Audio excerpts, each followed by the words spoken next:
Mediterranean കടൽ വീണ്ടും ഒരു ആഗോള യുദ്ധഭൂമിയായി മാറുന്നതിന്റെ വ്യക്തമായ സൂചനകൾ നൽകിക്കൊണ്ട് റഷ്യൻ പടക്കപ്പലുകളുടെ വിന്യാസവും അന്താരാഷ്ട്ര കപ്പൽപാതകളിലെ ഡ്രോൺ ആക്രമണങ്ങളും ആഗോള രാഷ്ട്രീയത്തിൽ വലിയ രീതിയിലുള്ള ചർച്ചകൾക്ക് വഴി തുറന്നിരിക്കുകയാണ്. റഷ്യൻ പതാക വഹിച്ചുള്ള ആർക്സ് മെറ്റാഗ്യാസ് എന്ന ഭീമൻ LNG ടാങ്കറിന് നേരെ മെഡിറ്ററേനിയൻ കടലിൽ വെച്ചുണ്ടായ ആക്രമണം കേവലം രണ്ട് രാജ്യങ്ങൾ തമ്മിലുള്ള യുദ്ധത്തിന്റെ പരിധിക്കപ്പുറം ആഗോള ഊർജ വിപണിയെയും സുരക്ഷിത കപ്പൽപാതകളെയും നിശ്ചലമാക്കാൻ കെൽപ്പുള്ള ഒന്നായി മാറിയിരിക്കുന്നു. അന്താരാഷ്ട്ര ഉപരോധങ്ങളെ മറികടന്ന് റഷ്യൻ ഇന്ധനം ചൈനയിലേക്ക് എത്തിക്കാനുള്ള ശ്രമങ്ങൾക്കിടയിലാണ് ഈ ആക്രമണം നടന്നിരിക്കുന്നത്. ഇത് ഇതിന്റെ രാഷ്ട്രീയ പ്രാധാന്യം ഇരട്ടിയാക്കുന്നു. മാൾട്ടയ്ക്കും ലിബിയയ്ക്കും ഇടയിലുള്ള തന്ത്രപ്രധാനമായ സമുദ്രമേഖലയിൽ വെച്ചാണ് റഷ്യയുടെ അഭിമാനകരമായ ഇന്ധന കപ്പലിന് നേരെ അത്യാധുനിക രീതിയിലുള്ള ആക്രമണമുണ്ടായത്. ആകാശത്ത് നിന്നും കടലിൽ നിന്നുമായി ഒരേ സമയം ഇരച്ചെത്തിയ ആത്മഹത്യാ ഡ്രോണുകളാണ് കപ്പലിനെ ലക്ഷ്യമിട്ടത്.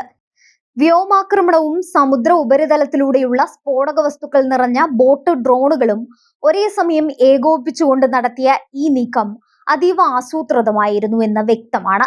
അത്യാധുനിക റഡാർ സംവിധാനങ്ങളെയും പ്രതിരോധ നിരകളെയും വെട്ടിച്ചു നടത്തിയ ഈ ആക്രമണം മെഡിറ്ററേനിയൻ മേഖലയിലെ പുതിയ ഡ്രോൺ യുദ്ധമുറയുടെ വ്യാപ്തി വിളിച്ചോതുന്നു. ആക്രമണത്തിന്റെ ആഘാതത്തിൽ ആർട്ടിക് മെറ്റാഗ്യാസ് കപ്പലിന് അതീവ ഗുരുതരമായ നാശനഷ്ടങ്ങളാണ് സംഭവിച്ചിരിക്കുന്നത്. ഡ്രോണുകൾ വന്നിടിച്ചതിനെ തുടർന്ന് കപ്പലിൽ വൻ സ്ഫോടനവും ഇതേ തുടർന്ന് നിയന്ത്രണാതീതമായ തീപിടുത്തവും ഉണ്ടായി. കപ്പലിലെ അത്യാധുനിക ലിക്വിഫൈഡ് നാച്ചുറൽ ഗ്യാസ് സംഭരണ സംവിധാനങ്ങൾ ഭൂരിഭാഗവും തകരുകയും വൻതോതിൽ ഇന്ധനം ചോരുകയും ചെയ്തതായാണ് വിവരം. കടലിന് നടുവിൽ മണിക്കൂറുകളോളം കപ്പൽ കത്തിയെരിഞ്ഞത് അന്താരാഷ്ട്ര ഇന്ധന വിപണിയിലും വലിയ ആശങ്കയ്ക്ക് കാരണമായിട്ടുണ്ട്. ഈ സംഭവത്തെ അതീവ ഗൗരവത്തോടെയാണ് റഷ്യൻ ഭരണകൂടം വീക്ഷിക്കുന്നത്. തങ്ങളുടെ തന്ത്രപ്രധാനമായ സമുദ്ര സമ്പത്തിന് നേരെ നടന്ന ഈ നീക്കത്തെ ഒരു ഔദ്യോഗിക ഭീകരാക്രമണമായാണ് മോസ്കോ പ്രഖ്യാപിച്ചിരിക്കുന്നത്. അന്താരാഷ്ട്ര നിയമങ്ങളെയും സമുദ്ര സുരക്ഷാ കരാറുകളെയും കാറ്റിൽ പറത്തിക്കൊണ്ട് സാധാരണ കപ്പലുകൾക്ക് നേരെ നടക്കുന്ന ഇത്തരം ക്രൂരതകൾക്കെതിരെ ശക്തമായ തിരിച്ചടി ഉണ്ടാകുമെന്ന് റഷ്യ മുന്നറിയിപ്പ് നൽകി കഴിഞ്ഞു. ഈ ആക്രമണത്തിന് പിന്നിൽ കൃത്യമായ ആസൂത്രണവും വിദേശ സഹായവും ഉണ്ടെന്നാണ് റഷ്യൻ വിദേശകാര്യ മന്ത്രാലയത്തിന്റെ വിലയിരുത്തൽ. റഷ്യയുടെ വിരൽ ചൂണ്ടുന്നത് യുക്രൈനിലേക്കും അവരെ പിന്തുണയ്ക്കുന്ന പാശ്ചാത്യ രാജ്യങ്ങളിലേക്കുമാണ്. എന്നാൽ ഈ നിർദ്ദിഷ്ട ആക്രമണ ആരോപണങ്ങളോട് ഔദ്യോഗികമായി പ്രതികരിക്കാൻ ഉക്രൈൻ ഇതുവരെ തയ്യാറായിട്ടില്ല. തങ്ങൾ ഈ വിഷയത്തിൽ കൃത്യമായ ഒരു നിലപാട് വ്യക്തമാക്കുന്നില്ല എന്ന് പറയുമ്പോഴും റഷ്യയുടെ സാമ്പത്തിക സ്രോതസ്സുകളെ തകർക്കുക എന്നത് തങ്ങളുടെ യുദ്ധതന്ത്രത്തിന്റെ ഭാഗമാണെന്ന പൊതുവായ നിലപാടിലാണ് യുക്രൈൻ മുന്നോട്ടു പോകുന്നത്.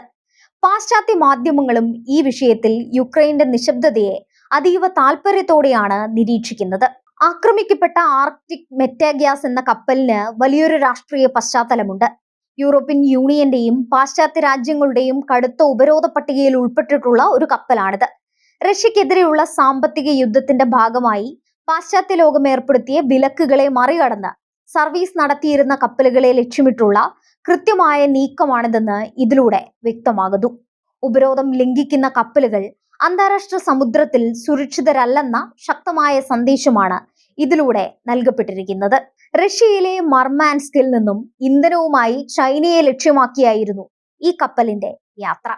മെഡിറ്ററേനിയൻ മേഖലയിലെ ഈ സംഭവം ഡ്രോൺ യുദ്ധമുറയുടെ പുതിയൊരു യുഗത്തിലേക്കാണ് വിരൽ ചൂണ്ടുന്നത്. കോടികൾ വിലമതിക്കുന്ന അത്യാധുനിക യുദ്ധക്കപ്പലുകളും LNG ടാങ്കറുകളെയും തകർക്കാൻ താരതമ്യേന ചിലവ് കുറഞ്ഞ ഡ്രോണുകൾക്ക് സാധിക്കുമെന്ന് വീണ്ടും തെളിഞ്ഞിരിക്കുന്നു. ഇത് പരമ്പരാഗത നാവിക പ്രതിരോധ സംവിധാനങ്ങൾക്ക് വലിയൊരു വെല്ലുവിളിയാണ് ഉയർത്തുന്നത്. വരും ദിവസങ്ങളിൽ പുതിയ സുരക്ഷ ഉറപ്പാക്കാൻ പുതിയ സാങ്കേതിക വിദ്യകൾ വികസിപ്പിക്കേണ്ടി വരുമെന്ന തിരിച്ചറിവിലാണ് വൻശക്തി രാജ്യങ്ങൾ. ഈ ആക്രമണത്തോടെ റഷ്യ യുക്രൈൻ യുദ്ധത്തിന്റെ വ്യാപ്തി കരിങ്കടലിൽ നിന്നും മെഡിറ്ററേനിയൻ കടലിലേക്ക് കൂടി വ്യാപിച്ചിരിക്കുകയാണ്. യൂറോപ്പിന്റെ അതിരുകൾക്ക് പുറത്ത് അന്താരാഷ്ട്ര കപ്പൽചാലുകളിൽ വെച്ച് റഷ്യൻ താൽപര്യങ്ങൾ സംരക്ഷിക്കാൻ മോസ്കോയ്ക്ക് കൂടുതൽ കടുത്ത തീരുമാനങ്ങൾ എടുക്കേണ്ടി വരും. യുക്രൈനെ മുൻനിർത്തി നാറ്റോ സഖ്യം തങ്ങളെ വളയുകയാണെന്ന റഷ്യൻ വാദത്തിന് ഈ സംഭവം കൂടുതൽ ബലം നൽകുന്നു. ആഗോള കപ്പൽ ഗതാഗതത്തിന് ഈ സംഭവം ഉണ്ടാക്കുന്ന ഭീതി ചെറുതല്ല. ചെങ്കടലിലെ ഹൂത്തി ആക്രമണങ്ങൾക്ക് പിന്നാലെ മെഡിറ്ററേനിയനിലും കപ്പലുകൾ സുരക്ഷിതമല്ലെന്ന അവസ്ഥ വരുന്നത് രാജ്യാന്തര വ്യാപാരത്തെ ദോഷകരമായി ബാധിക്കും. ലോകമെമ്പാടുമുള്ള കപ്പൽ കമ്പനികൾ തങ്ങളുടെ യാത്രാമാർഗങ്ങൾ പുനഃക്രമീകരിക്കാൻ നിർബന്ധിതരാവുകയാണ്. സുരക്ഷിതമല്ലാത്ത പാതകൾ ഒഴിവാക്കി ദീർഘദൂര പാതകൾ തിരഞ്ഞെടുക്കുന്നത് ചരക്കു നീക്കത്തിന്റെ സമയം വർദ്ധിപ്പിക്കും. ചൈനയും ഈ സംഭവ വികാസങ്ങളെ അതീവ ഉത്കണ്ഠയോടെയാണ് കാണുന്നത്. തങ്ങളിലേക്ക് വരേണ്ട ഇന്ധന കപ്പലാണ് ആക്രമിക്കപ്പെട്ടത് എന്നതിനാൽ ബീജിംഗിന്റെ ഭാഗത്തു നിന്നും ശക്തമായ നയതന്ത്ര നീക്കങ്ങൾ ഉണ്ടായേക്കാം. റഷ്യയുമായുള്ള സാമ്പത്തിക ഊർജ സഹകരണം തകർക്കാനുള്ള പാശ്ചാത്യ തന്ത്രങ്ങളെ ചൈന എങ്ങനെ നേരിടുമെന്നത് വരും ദിവസങ്ങളിൽ നിർണായകമാകും. മോസ്കോ ബീജിംഗ് അച്ചുതണ്ടിനെ കൂടുതൽ ശക്തമാക്കാൻ ഈ സംഭവം കാരണമായേക്കാം. പാശ്ചാത്യ രാജ്യങ്ങൾ റഷ്യൻ ഇന്ധനത്തിന് വിലക്കേർപ്പെടുത്തിയ സാഹചര്യത്തിൽ ഏഷ്യൻ വിപണികളിലേക്ക്, പ്രത്യേകിച്ച് ചൈനയിലേക്കും ഇന്ത്യയിലേക്കും ഇന്ധനം എത്തിക്കാനുള്ള റഷ്യയുടെ വടക്കൻ സമുദ്രപാതയുടെയും മെഡിറ്ററേനിയൻ പാതയുടെയും ഉപയോഗത്തെ തടസ്സപ്പെടുത്തുക എന്നത് ഇതിനു പിന്നിലെ പ്രധാന അജണ്ടയാണ്. ചൈനയിലേക്കുള്ള റഷ്യൻ ഊർജ പ്രവാഹം തടയുന്നതിലൂടെ റഷ്യയുടെ സമ്പദ് വ്യവസ്ഥയെ പൂർണ്ണമായി തകർക്കുകയാണ് അക്രമകാരികൾ ലക്ഷ്യമിട്ടത്.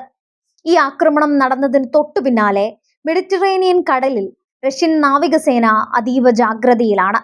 തങ്ങളുടെ കപ്പലുകൾക്ക് സംരക്ഷണം നൽകുന്നതിനും ശത്രുക്കളുടെ കൂടുതൽ നീക്കങ്ങളെ പ്രതിരോധിക്കുന്നതിനുമായി റഷ്യൻ യുദ്ധക്കപ്പലുകളും അന്തർവാഹിനികളും മേഖലയിൽ വിന്യസിക്കപ്പെട്ടു കഴിഞ്ഞു. കടലിൽ വലിയ തോതിലുള്ള നിരീക്ഷണങ്ങളും തിരച്ചിലുകളുമാണ് റഷ്യൻ സൈന്യം നടത്തുന്നത്. ഇത് ഈ മേഖലയിലെ സൈനിക സന്തുലിതാവസ്ഥയെ തെറ്റിക്കുകയും ഏത് നിമിഷവും ഒരു നേരിട്ടുള്ള യുദ്ധത്തിലേക്ക് കാര്യങ്ങൾ എത്തിക്കുകയും ചെയ്യാവുന്ന അവസ്ഥയിലാണ്. മെഡിറ്ററേനിയൻ കടലിലെ ഈ സ്ഫോടനാത്മകമായ സാഹചര്യം നിലനിൽക്കുമ്പോൾ തന്നെയാണ് ആഗോളതലത്തിൽ മറ്റൊരു തന്ത്രപ്രധാന മേഖലയായ ഹോർമൂസ് കടലിടുക്കിലും സംഘർഷം പുകയുന്നത്. ലോകത്തിന്റെ എണ്ണക്കടത്തിന്റെ സിംഹഭാഗവും നിയന്ത്രിക്കുന്ന ഹോർമൂസ് കടലിടുക്കിൽ ഇറാനും പാശ്ചാത്യ രാജ്യങ്ങളും തമ്മിലുള്ള ശീതയുദ്ധം മൂർധന്യാവസ്ഥയിലാണ്. മെഡിറ്ററേനിയനിലെ റഷ്യൻ നീക്കങ്ങളും ഹോർമൂസിലെ ഇറാന്റെ നിലപാടുകളും തമ്മിൽ പരസ്പരം ബന്ധപ്പെട്ടിരിക്കുന്നുണ്ട് എന്നാണ് അന്താരാഷ്ട്ര നിരീക്ഷകർ വിലയിരുത്തുന്നത്. ഹോർമൂസ് കടലിടുക്കിൽ ഉണ്ടാകുന്ന നേരിയ ചലനം പോലും ആഗോള ഇന്ധന വിപണിയെ തകിടം മറിക്കാൻ പോകുന്നതാണ്.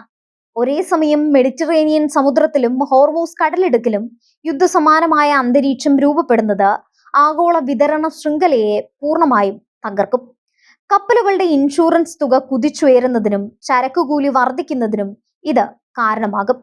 ഇത് വികസ്വര രാജ്യങ്ങൾ ഉൾപ്പെടെയുള്ള ലോകരാഷ്ട്രങ്ങളിൽ വലിയ സാമ്പത്തിക പ്രതിസന്ധിക്കും വിലക്കയറ്റത്തിനും വഴിവെക്കും. വരും ദിവസങ്ങളിൽ മെഡിറ്ററേനിയൻ കടലിൽ റഷ്യയുടെ ഭാഗത്തു നിന്നും കടുത്ത സൈനിക പ്രതികരണങ്ങൾ ഉണ്ടായേക്കുമെന്നാണ് സൂചന. തങ്ങളുടെ സാമ്പത്തിക താൽപര്യങ്ങൾക്ക് നേരെ കൈവച്ചവർക്ക് കൃത്യമായ മറുപടി നൽകാൻ പുടിൻ ഭരണകൂടം മടിക്കില്ല. ഇത് അമേരിക്കയും റഷ്യയും തമ്മിലുള്ള നേരിട്ടുള്ള നയതന്ത്ര യുദ്ധത്തിലേക്ക് കാര്യങ്ങളെ എത്തിച്ചേക്കാം. ലോകം മുഴുവൻ ഉറ്റുനോക്കുന്നത് മെഡിറ്ററേനിയനിലെയും ഹോർമൂസിലെയും അടുത്ത നീക്കങ്ങളിലേക്കാണ്.